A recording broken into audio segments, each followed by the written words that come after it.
Мы сегодня идем вот туда. Это Исаакиевский. Я тоже впервые буду внутри. Я тоже впервые буду. Ты с У меня микрофоном, есть, да? да, тоже микрофон. Вот, ну и мама тоже впервые. В общем, посмотрим, что там. Потом поделимся впечатлениями. Пойдем. На Исаакиевской площади нас встречает памятник Николаю I в окружении 4 женских фигур, олицетворяющих силу, мудрость, правосудие и веру. Памятник выполнен из бронзы. Автор проекта Огюст Монферран, он же автор Исаакиевского собора. О нем мы сегодня поговорим.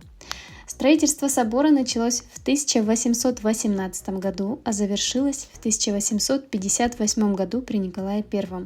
Строился собор 40 лет. Архитектором Исаакиевского собора выступил французский молодой мастер Огюст Монферран. Зодчий вырос и получил образование в Париже.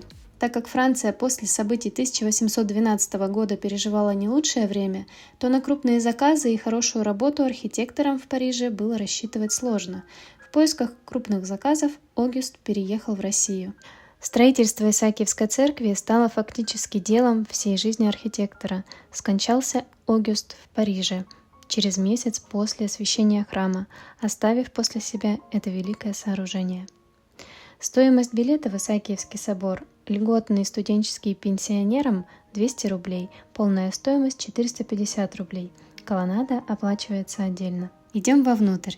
Здесь проводят бесплатные экскурсии по собору. Вы узнаете, сколько килограммов золота было использовано для позолоты куполов и интерьера, как возводились колонны, сколько было церквей до появления этого собора и почему они постоянно видоизменялись, какие камни использованы в интерьере и сколько сложностей пережил собор, но его смогли сохранить до наших дней. Не все, что есть в экскурсии, буду сегодня рассказывать я, поэтому приятного просмотра. В правом верхнем углу есть подсказка на серию, где мы гуляем с мамой по соборам, в которых бесплатный вход. Жми, чтобы знать эти места. Возвращаемся к Исаакиевскому собору. Архитектура. Из уникальных инженерных решений здесь можно отметить следующее. Фундамент из 11 тысяч сосновых свай, соединенных траншеями и укрепленных гранитными блоками. Крутые галереи из гранитных колонн, которые составляют основу здания. Использование металла вместо камня для купола, что уменьшило вес всего здания и позволило сделать сам купол более крупным. Оригинальная структура купола из 3 металлических слоев, заполненных между собой гончарными горшками для теплоизоляции, которая была использована впервые. Общая высота храма составляет 101,5 метра, что до сих пор ставит храм в ряд самых крупных соборов мира. Интересные художественные решения и стили архитектуры в оформлении храма. Большинство изображений выполнены в мозаичной технике, которая является более сложной, дорогой, долговечной и устойчивой к высокой влажности по сравнению с росписью. Для отделки внутреннего убранства использовались драгоценные и полудрагоценные камни – малахит, лазурит, яшма, мрамор, смальта или специальное мозаичное стекло. В отделке интерьера собора принимали участие великие русские художники Карл Брюлов, Федор Бруни, Иван Бурухин. Интерьер и экстерьер богато украшен скульптурами и рельефами работ Петра Клотта и Николая Пименова. В Исаакиевском соборе сложный микроклимат с резкими перепадами температур и большой влажностью от реки и болотистой почвы, что усугубляет постоянными возжиганиями свечей. Из-за этого большинство материалов внутреннего оформления были изобретены специально для этого храма, например, особый рецепт смальты. Интересные факты об Исаакиевском соборе. В свое время храм был самым дорогим собором в Европе. Общая стоимость создания храма для казны составила 23 миллиона рублей ассигнациями и серебром. Для сравнения, средняя стоимость создания крупного храма в России составляла 2-3 миллиона рублей. Для покрытия только одного центрального купола было использовано 100 килограммов сусального золота, что эквивалентно в современных деньгах половине миллиарда рублей. Освящение и одновременное открытие храма состоялось 30 мая 1858 года и стало почти национальным праздником. Оно длилось 7 часов. Было проведено несколько служб. Историческое мероприятие собрало несколько тысяч человек, среди которых были Николай I и будущий император Александр. На мероприятие продавались билеты от 25 до 100 рублей, а жители ближайших домов сдавали квартиры как зрительские места. Для сохранения и реставрации мозаики храма в 1864 году был создан специальный мозаичный завод в Санкт-Петербурге. Во время блокады Ленинграда здание пострадало от снарядов, но оказалось настолько крепким, что в дальнейшем здесь прятали экспонаты из большинства музеев Ленинграда. Немножко вам расскажу об этом соборе. Он строился на протяжении 40 лет архитектором Монферраном. Здесь есть его бюст, сделан из тех же камней, что использованы в интерьере. Здесь разнообразие мрамора и кварцевых камней, которые добывались по всему миру, не только здесь, в Петербурге.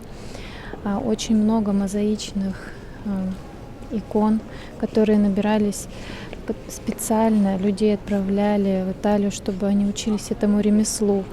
У мастера получалось за год набрать мозаики метр на метр. 1 квадратный метр в год делал один мастер. Здесь все очень тщательно сделано, красота в каждом его сантиметре. Можно рассматривать его очень долго. Величайшие просто иконы, ворота, колонны. Из малахита сделаны колонны. Синие из драгоценного тоже камня при иконостасе 5 метров. Вот так кажется, вроде бы она 2 метра, а из-за того, что здесь, в принципе, высота огромная, сам собор больше 100 метров, воспринимается это не так, как будто бы меньше в масштабе. Колонны здесь по периметру, их 48, во всем соборе их 112. Возводились колонны по периметру на протяжении 2 лет. То есть здесь очень все долго и тщательно строилось. А после войны восстанавливали полностью интерьер, потому что здание не отапливалось, и пострадали все мозаики, все иконы, и на протяжении 8 лет все восстановили. Он невероятно красивен, обязательно придите и посмотрите. Мой первый раз, и думаю, почему мы раньше не заходили. Нужно зайти и посмотреть всю эту красоту. Здесь заходишь, и экскурсовод бесплатно проводит экскурсию по всему собору, рассказывая его историю. Я маленькую выдержку рассказала, а экскурсия на протяжении минут 20 максимум идет, но информации много дают. Очень интересно, познавательно. Богатейший просто. Я не могу остановиться. Вспомнила еще, что 300 килограммов золота на интерьер ушло, на позолоту, 100 килограммов на купола. То есть такие огромные прям числа, значения. И храм очень величественный, красивый, невероятный. Он действующий. Здесь проводят службы. А вот и второй бюст Монферрана. Их здесь 2.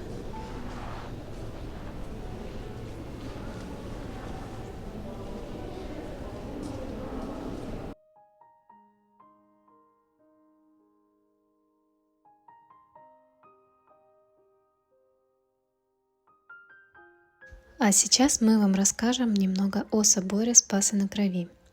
Для граждан Российской Федерации и Белоруссии вход в собор стоит 250 рублей для взрослых, 50 рублей для пенсионеров, студентов и учащихся. До 7 лет вход бесплатный, аудиогид на разных языках 100 рублей. Спас на Крови или собор Воскресения Христова на Крови. Действующий храм и одновременно мемориальный памятник. Его сразу же видно среди классических зданий, ведь он выполнен в непривычном для города русском стиле позднего времени. Более того, считается противоположностью петербургской архитектуры XVIII-XIX веков, что еще больше привлекает туристов и делает достопримечательность уникальной. Как расшифровывается Спас на Крови? Спас на Крови – это название буквально переводится как «спаситель на крови», что относится к тому месту, где был смертельно ранен император Александр II в результате теракта в 1881 году. Церковь была построена на месте этого убийства в память об императоре. В этот собор Мама попала самостоятельно, но была в очень приятном впечатлении от интерьера и истории. Тоже рекомендуем к посещению. А еще к нам приезжал в гости папа и тоже смог посетить этот храм. Спасибо большое, что смотрите нас. Оставайтесь, впереди еще много интересных выпусков. До новых встреч!